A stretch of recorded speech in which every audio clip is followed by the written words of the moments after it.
Hello everyone. I wanted to show you how you transfer the line drawing that I sent you to your watercolor paper.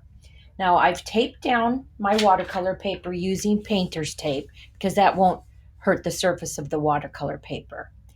And what I've done is I've taken a number 2 pencil, and I'm not going to do this on top of my watercolor paper. I'm going to move this over and do it on my desk. I'm going to actually create like a piece of graph paper.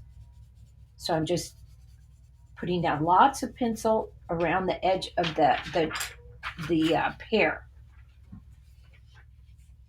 Then I'm going to place it on top of my watercolor paper, and then with either a different color pencil or a fountain pen, you're going to trace over the line of the printout of the pear. We're going to do this 3 times.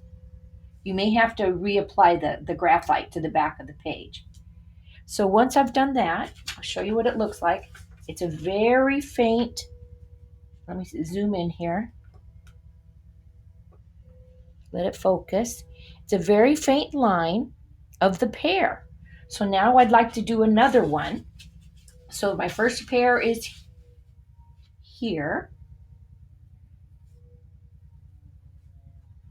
Now my second pear is going to be right next to it. So I just set down my paper and I take my pencil or my pen and I trace back over the line.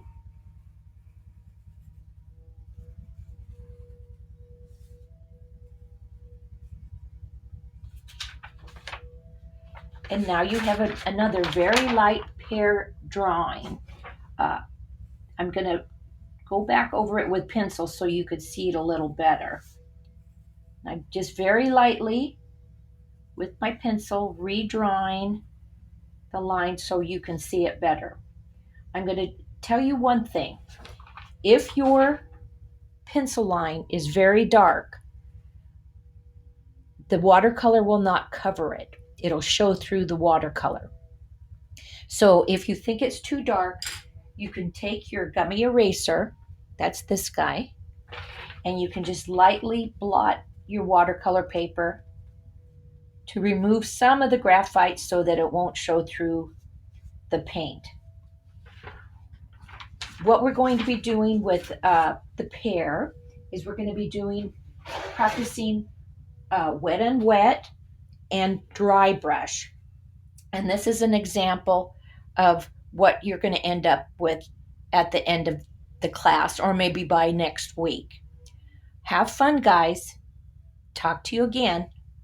Bye-bye.